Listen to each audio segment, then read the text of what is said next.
23장 23절부터 39절까지 한 목소리로 봉독하겠습니다. 마태복음 23장 23절입니다.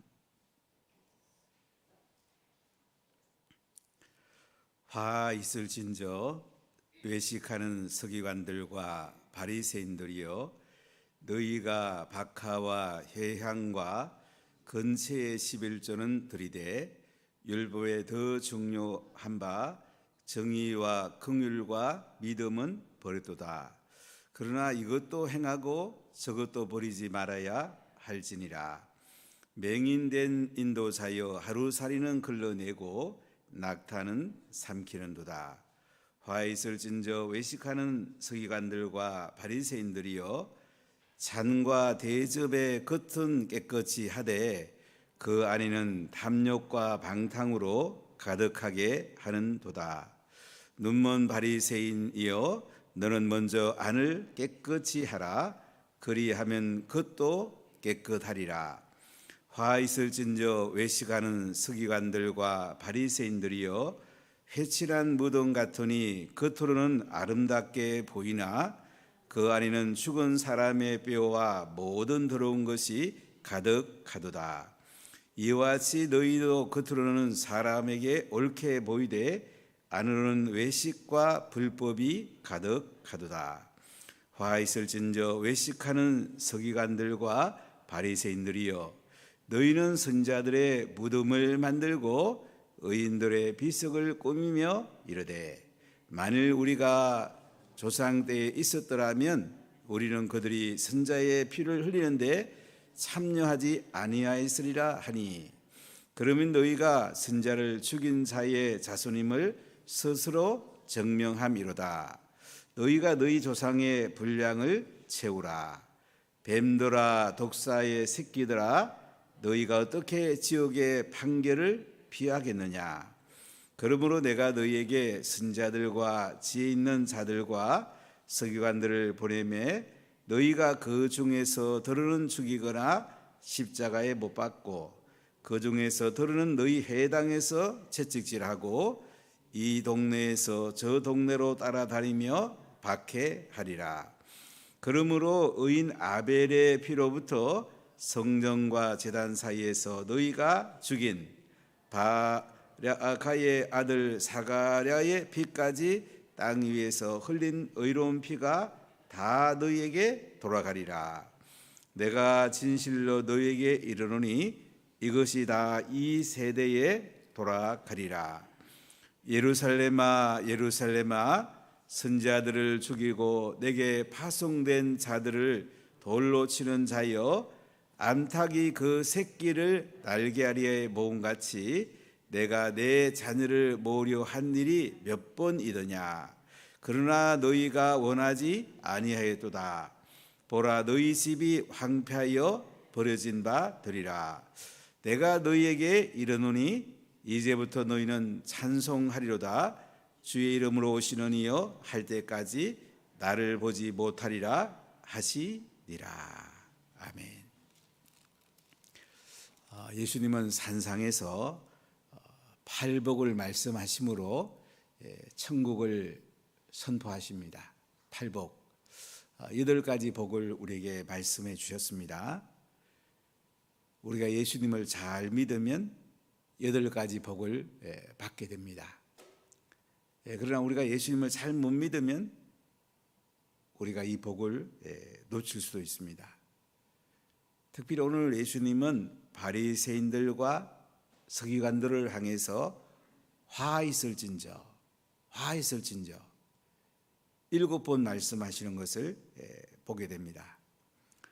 우리가 예수님을 믿는 것은 낮은 자세로 자기를 낮추고 남을 높여줄 때에 하나님께서 나를 높여줍니다. 사람들은 자기가 인정받고 싶고 높아지기를 원합니다. 그러나 내가 높아지기를 원하면 남을 높여줄 때에 하나님이 나를 높여주십니다. 근데 서기관들과 바리새인들을 보면 스스로 자기를 높였습니다.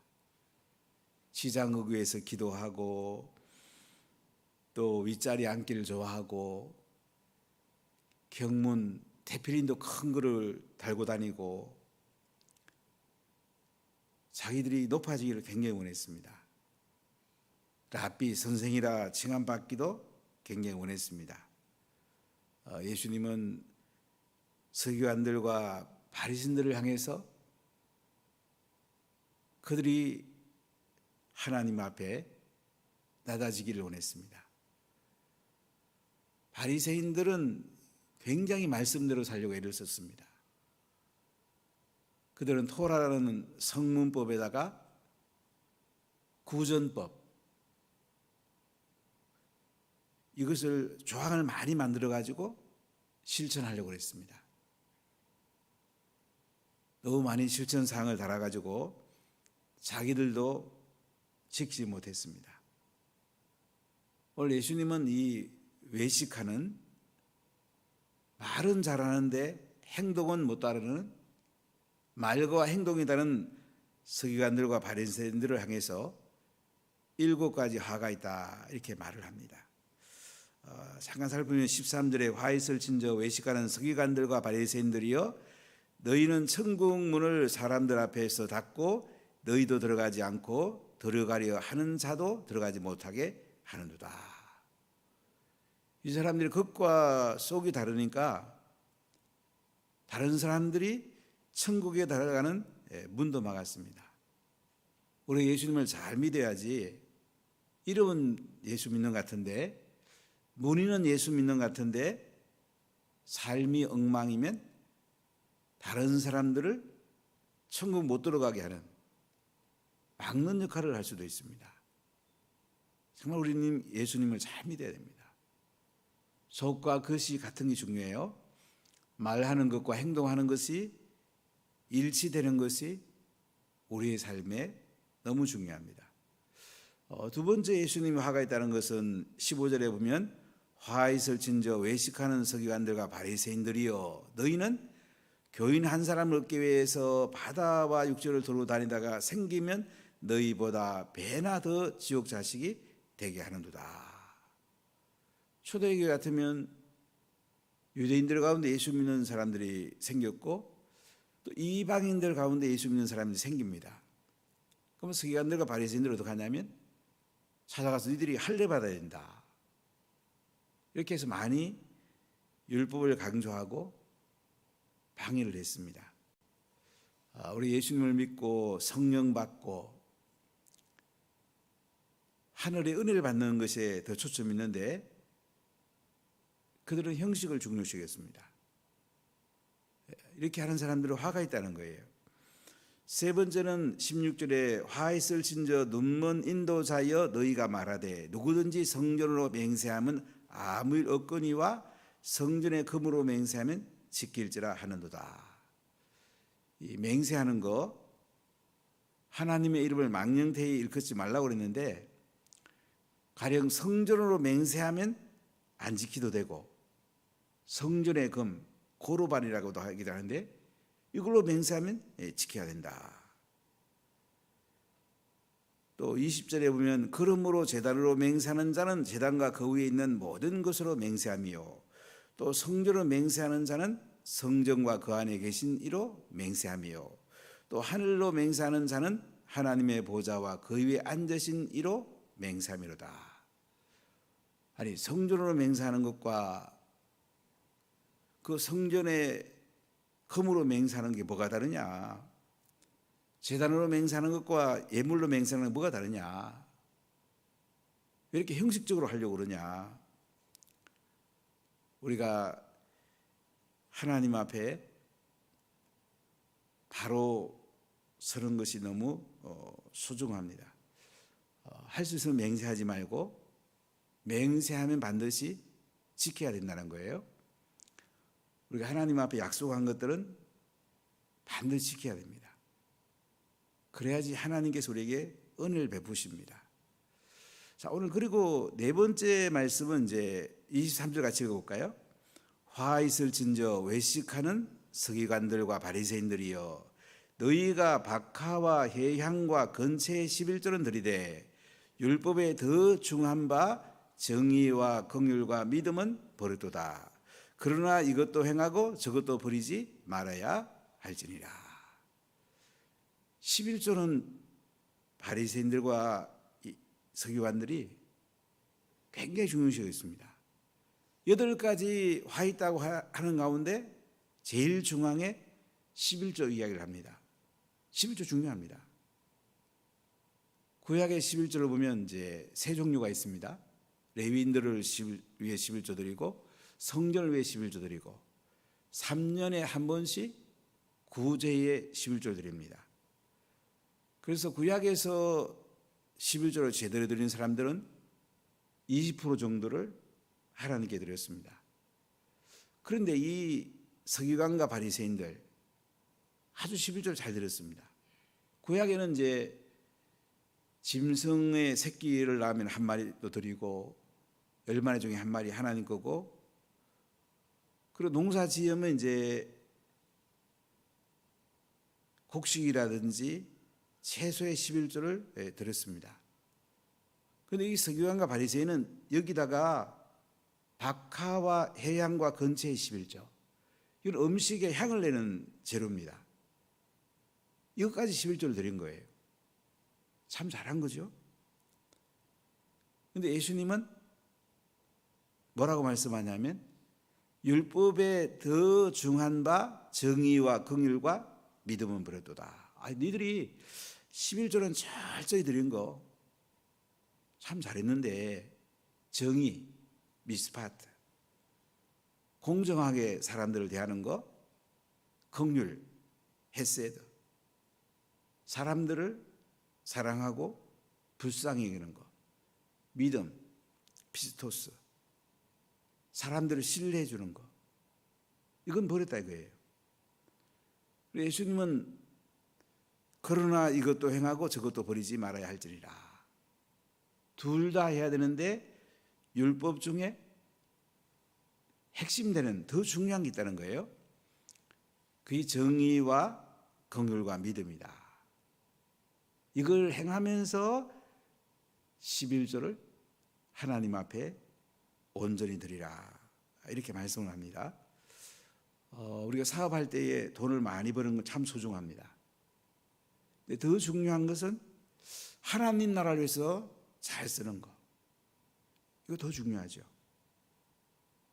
그래서 우리가 사업을 하면 목표를 하나님께 11조를 몇 프로 드릴 수 있을까, 거기에 목표를 두면 더 좋을 것 같아요. 지난번에 근호학 성령사님 오셔가지고 자기 자녀들이 99%는 하나님께 드리고 1% 갖고 자기들이 살기를 원한다, 그렇게 기도했다고 그래요. 저는 굉장히 와닿더라고요. 우리가 하나님 앞에 얼마나 드릴 수 있느냐, 이게 더 중요하잖아요. 제가 이제 전에 우리 청년들 가르치면서 의대 다니는 친구한테 제가 이렇게 계속 얘기를 해봤어요. 야, 너는 앞으로 10% 갖고 네가 살고 90%를 하나님께 드리는 삶을 살아봐라. 그런 설교를 한번 해봐라. 우리가 이제 인생을 살다 보면 그러면 넉넉하게 하나님 부어 주셔야 되겠죠. 우리 자녀를 가르칠 때 그렇게 하는 것도 참 좋습니다. 제가 회사에서 한 만남 그분은 보니까 하나님 앞에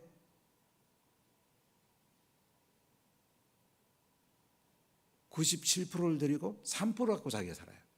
그래도 풍족하게 살아. 우리가 좀 더 깊은 데까지 나가면 더 좋겠죠. 이 서기관과 바리새인들은 정말 11조 잘 드렸어요. 11조라는 것은 내 모든 재정이 하나님의 것입니다. 이 신앙 고백이에요. 신앙 고백. 예수님이 내 인생의 주인입니다. 이 신앙 고백이에요. 그러니까 11조를 안 드린다는 것은 예수님이 내 주인이 아닙니다. 그와 똑같은 말이에요. 11조를 뭘 주저할 게 뭐가 있어요? 11조 드리고 나서 그 다음에 나머지를 계산해야 되죠. 적어도 우리 자녀를 여러분 잘 가르치십시오. 11조 신앙이 아니면 자녀가 믿음이 한 개도 없는 거예요. 예수님을 주인으로 진짜 모시건지 한번 살펴보세요. 11조 안 드리면 예수님은 주인이라고 말할 수가 없어요. 11조를 주저할 게 뭐가 있어요? 90% 드리는 사람도 있는데 저희 교회도 보면 50% 이상 드린 분들이 있어요. 35% 드린 분도 있고, 적어도 좀 장로님이 되면 한 25%는 하나님께 드리면 좋겠다. 저는 그 마음을 좀 가지고 있어요. 저희 교회 시무 장로가 되면 적어도 자기 수입의 25%는 하나님께 드리라. 그 정도는 드릴 수 있어야 안 되겠어요? 근데 그렇게 또 하면 또 그렇게 됩니다. 여러분, 우리가 참 믿음이라는 게 신비해요. 자녀를 그렇게 교육시키면 또 그렇게 돼요. 또요. 하나님 그렇게 만들어줘요. 그 부유를 그렇게 줍니다. 남을 나눠주고 하나님께 드리고 풍성하게 사는 게 더 중요하잖아요. 땅에보다 하늘에 더 많이 저축하는 게 중요하잖아요. 오늘 예수님은 11조 너무 중요하다는 거야. 이것도 행하고 저것도 행하지 버리지 말라는 거라. 그래도 정의와 긍휼과 믿음이 율법의 핵심이다. 이걸 행하면서 11조도 그래, 건체, 회향, 박하 이거 한 포기 팔아도 11조 하는 건 참 잘하는 거다. 지금 이 얘기를 지금 하고 계신 거예요. 우리 하나님의 말씀의 본질을 잘 깨닫고 이것을 세세히 우리의 삶에 잘 실천하는 것이 너무너무 중요한 거예요. 24절에 보면 맹인된 인도자여 하루살이는 걸러내고 낙타는 삼키는도다. 하루살이는 걸러낸다는 말은 뭐냐면 구약의 율법에 의하면 부정한 동물을 먹으면 안 돼요. 그래서 그들이 음료수를 마셔도 병뚜껑에다가 이제 이 헝겊을 이렇게 묶어놔요. 혹시 하루살이가 그 안에 들어갈까 싶어서. 부정한 동물이 들어가면 안 되니까. 근데 하루살이는 걸러내고 낙타는 삼킨다는 거지. 더 큰 건 놓친다 이거죠. 우리 인생에 정의와 긍휼과 믿음을 행하는 거 정말 중요합니다. 나가라가 정의롭게 돌아가야 돼요. 저는 늘 안타까운 게 언론이 정의가 실천이 안 되잖아요. 왼쪽 애들이 다 잡고 있잖아요. 이래 되면 굉장히 위험합니다. 교육도 왼쪽의 영향이 거의 너무 많이 들어왔죠. 우리 많은 영역에 안 좋은 것들이 너무 많이 들어왔어요. 진영 싸움하고 정의를 나타내야 되는데 긍휼을 드러내야 되는데 우리가 믿음으로 살아야 되는데 이것이 우리나라의 기준이 돼야 됩니다. 미국도 바이든 정부도 왼쪽에 가까운 정부인데요. 기독교가 많이 핍박을 받죠. 또 동성애 이런 부분들이 계속 커지고 있습니다. 호주와 뉴질랜드 교사하는 분의 제가 간증을 한번 들어봤는데 호주, 뉴질랜드 같은 데는 지금 뭐 동성애가 완전히 잡고 있습니다. 기독교 가치가 거의 다 훼손됐어요. 어떻게 되겠습니까? 나라 망하는 거죠. 우리 대한민국이 그래도 교회가 이만큼 그래도 보수교회가 지키고 있으니까 이만큼 되는 거예요. 우리가 믿음과 정의와 긍휼을 성경의 핵심 가치거든요. 이걸 중심으로 11조도 드리고 우리가 하나님 나라를 위해서 중심을 맞추는 것이 너무너무 중요합니다. 여러분 자녀를 좀 잘 키우십시오. 그 돈 좀 적은 거 그거 가지고 저 가다간요 애들이 인생을 망칠 수가 있어요. 예수님이 그들의 주인이 될 때 그들이 하나님이 지켜주는 거지 부모가 언제 계속 지키고 있을 거예요. 그들의 신앙을 하나님께 바로 세우는 게 중요해요. 하나님 나라를 위해서 네가 쓰임받아라. 중심을 하나님께 맞추면 하나님이 다 책임져 줍니다. 하나님 얼마나 대단한 분입니까? 11절을 못 드리면서 나머지 뭘 할 수 있겠어요? 물질에 대한 욕심을 내려놓는 것이 우리 신앙에 굉장히 중요해요. 어떻게 하면 하나님께 더 드릴 수 있을까? 어떻게 하면 성도 하나님께 더 드릴 수 있을까? 어떻게 하면 하나님 나라 복음을 전하는데 더 시간을 더 드릴 수 있을까? 어떻게 하면 제자 삼는데 내 인생의 중심을 더 맞출까? 이게 우리의 그 삶의 중심 아니에요? 나머지 하나님이 하시는 일들은요, 그 하늘의 기쁨과 영광은요, 표현할 수가 없어요. 얼마나 대단합니까? 저도 38년 동안 목회온 이렇게 시간들을 한번 뒤로 돌아볼 때가 있습니다. 참 하나님께 감사하고 그래도 참 제가 부족한 게 너무 많지만은 말씀대로 해보려고 엄청 애를 썼는데 은혜 주시고 하늘에 기쁨 주신 것이 너무너무 감사해요. 중심을 하나님께 드리면 하나님이 계속 부어줍니다. 그 다음 때도 계속 부어줍니다. 그러나 중심이 땅에 두면요 갈수록 무너지는 거야. 그럼 중심 하늘에 두십시오. 정의와 긍휼과 믿음에다가 초점을 맞추십시오. 하나님께서 가장 영광스러운 인생으로 세워줍니다. 할렐루야. 두 번째, 오늘 25절 보세요. 화 있을 진저 외식하는 서기관들과 바리새인들이여 장과 대접의 겉은 깨끗이 하되 그 안에는 탐욕과 방탕으로 가득하게 하는도다. 구약에 정결 예식이라는 게 있습니다. 밥 먹기 전에 꼭 손 씻고 밖에 갔다 오면 또 발 씻고 이렇게 겉은 깨끗하게 해요. 잔도 겉은 깨끗하게 하는데 안을 보니까 탐욕과 방탕으로 가득하다. 사람이 겉보다 안이 더 중요하다는 거야.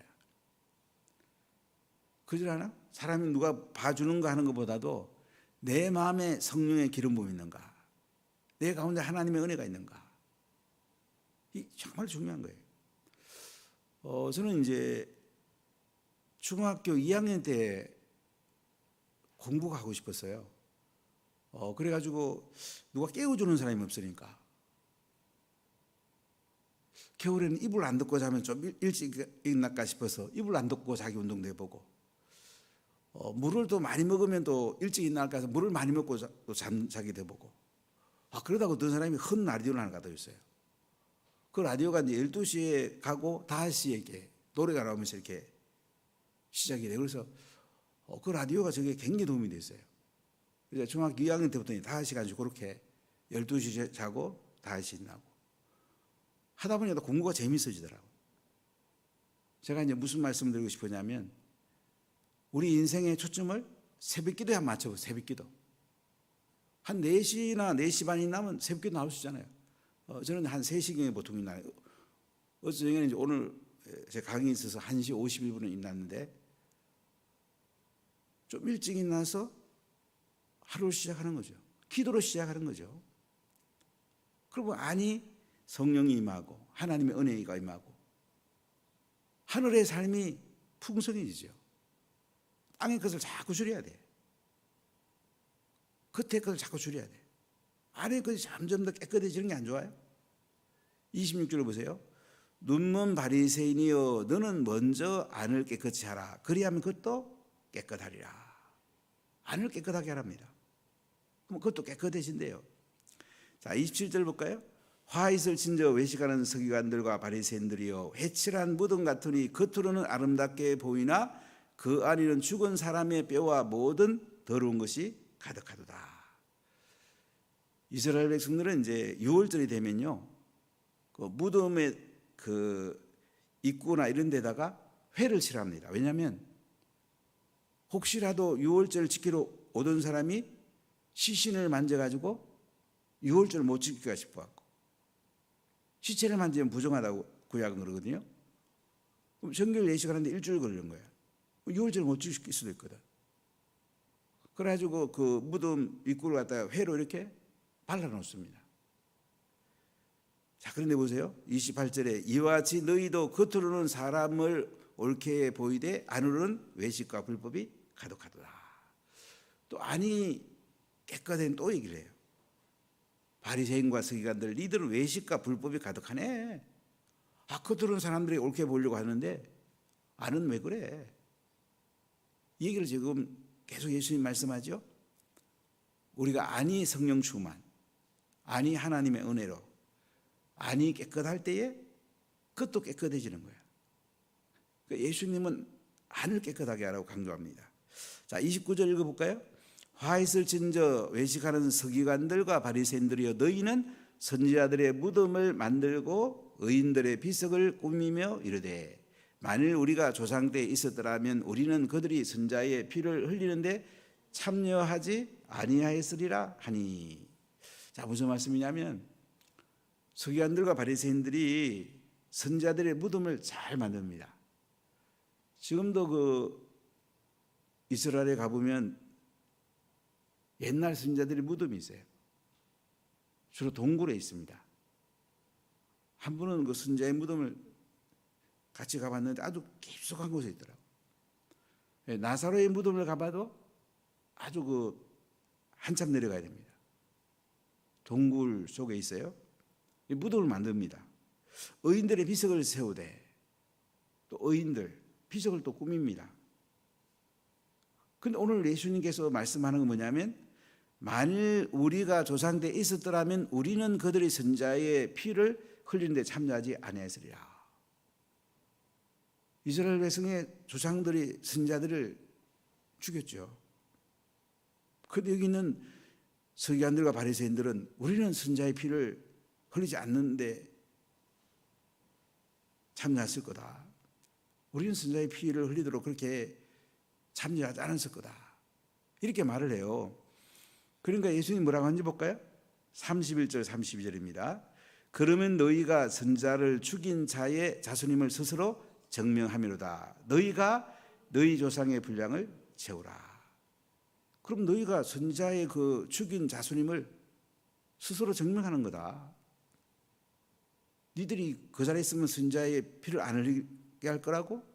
아니야. 앞으로 니들이 선자를 죽일 거다. 조상의 분량을 채우리라 이 말씀은 예수님을 십자가 못 박아 죽일 거란 거예요. 니들 거짓말하지 마라. 자, 그러면서 33절부터 보면 결론적으로 이렇게 말합니다. 자, 우리 33절 몇 절 읽어볼게요. 뱀들아 독사의 새끼들아 너희가 어떻게 지옥의 판결을 피하겠느냐. 그러므로 내가 너희에게 선지자들과 지혜 있는 자들과 서기관들을 보내매 너희가 그 중에서 들으는 죽이거나 십자가에 못 박고 그 중에서 들으는 너희 회당에서 채찍질하고 이 동네에서 저 동네로 따라다니며 박해하리라. 자, 뱀들아 독사의 새끼들아. 아주 엄청난 욕이죠. 우리나라의 뭐 개 그보다 더 큰 욕이에요. 대단한 욕을 한 거예요. 예수님이 서기관들하고 바리새인들에게 막 욕을 퍼붓는 거야. 뱀과 독사가 어떤 역할을 했습니까? 아담과 하와를 유혹했죠. 그래서 너희가 어떻게 지옥의 판결을 피하겠느냐? 서기관들 바리새인들 늘 지옥에 들어간다 이거야. 그리고 나를 십자가에 못 박고 또 예수 믿는 사람들 니들이 박해할 거다. 이 얘기를 하면서 35절 보세요. 그러므로 의인 아벨의 피로부터 성전과 제단 사이에서 너희가 죽인 바랴가의 아들 사가라의 피까지 땅 위에서 흘린 의로운 피가 다 너희에게로 돌아가리라. 아벨의 피는 창세기 4장에 나오는 대로 제일 먼저 순교자 한 사람이에요. 여기 사가라의 피는 역대하에 나오는 것인데 히브리 성경은 역대하가 제일 끝에 나옵니다. 우리 성경이 이제 말라기 끝에 나오는데, 그러니까 마지막 구약의 순교자야. 이 의로운 피가 너희에게 돌아가리라. 이 말씀 뭡니까? 결국 너희들이 예수님을 십자가에 못 박아 죽일 거라는 거죠. 36절 내가 진실로 너희에게 이르노니 이것이 다 이 세대에 돌아가리라. 니들이 뭐 선자의 피를 안 흘릴 거라고? 아니야. 앞으로 니들은 나를 십자가 못 박아 죽일 거야. 이렇게 예수님은 대놓고 얘기하죠. 자, 그러면 예수님은 너무너무 마음이 아파하시고 고통스러워하는 걸 볼 수가 있습니다. 자, 우리 37절부터 마지막까지 읽어보겠습니다. 예루살렘아 예루살렘아 선지자들을 죽이고 내게 파송된 자들을 돌로 치는 자여 암탉이 그 새끼를 날개 아래에 모음같이 내가 내 자녀를 모으려 한 일이 몇 번이더냐. 그러나 너희가 원하지 아니하였도다. 보라 너희 집이 황폐하여 버려진 바 되리라. 내가 너희에게 이르노니 이제부터 너희는 찬송하리로다. 주의 이름으로 오시려니 할 때까지 나를 보지 못하리라 하시니라. 자, 예루살렘 예루살렘은 이스라엘아 이스라엘아. 예수님은 이스라엘 보시고 너무너무 마음이 아파하셨어요. 암탉이 그 새끼를 날개 아래 모음같이 내가 자녀를 모으려 한 일이 몇 번이냐. 예수님은 이스라엘 백성들을 구원하려고 엄청 애를 많이 쓰였어요. 그런데 이제 보라 너희 집이 황폐하여 버려진 바 되리라. 이제 예루살렘 성전은 무너질 거다. AD 70년에 로마 디도 장군이 그들을 다 굶겨 죽이죠. 그때의 요세푸스의 기록에 의하면 100만 명 가까이 굶겨 죽습니다. 9만 3천 명이 포로로 잡혀가요. 엄청난 재앙이 왔죠. 이제 종말 때에 또 큰 재앙이 올 것입니다. 그럼 예수님 뭐라고 하냐면 이제부터 너희는 찬송하리다 주의 이름으로 오시는 이여 할 때까지 나를 보지 못하리라. 예수님이 예루살렘에 입성하실 때에 그들이 주님을 찬송했습니다. 그러나 그 뒤에 또 그들이 예수님을 십자가에 못 박아 죽였어요. 예수님 영광 가운데 재림할 것입니다. 이때 예수 믿는 사람들은 주님을 찬양할 것이고 안 믿는 사람들은 통곡할 것입니다. 예수 믿는 사람은 하늘잔치에 참여할 것이고 안 믿는 사람은 지옥불에 들어갈 것입니다. 우리가 어디에 중심을 맞추고 인생을 살아가야 되겠습니까? 원래 오이코스를 위해 기도하고 또 행복축제에 우리 열린셀에 알파코스에 한 영혼 한 영혼 초청해 봅시다. 그럼 그들이 불쌍하지 않습니까? 지옥도 가는데도 안 불쌍해요? 내 자식 지옥 가도 괜찮아요? 내 남편 지옥 가도 괜찮아요? 내 부모님이 지옥 가도 괜찮아요? 내 친구가 지옥 가도 괜찮아요? 여러분 통곡한다고 그랬잖아요. 하늘잔치에 우리 같이 참여해야 되지 않겠습니까? 이게 예수님이 원하는 바고요. 이것 때문에 예수님이 우신 거예요.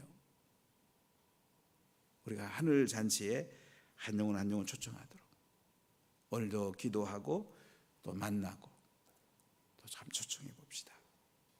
아멘. 기도하겠습니다.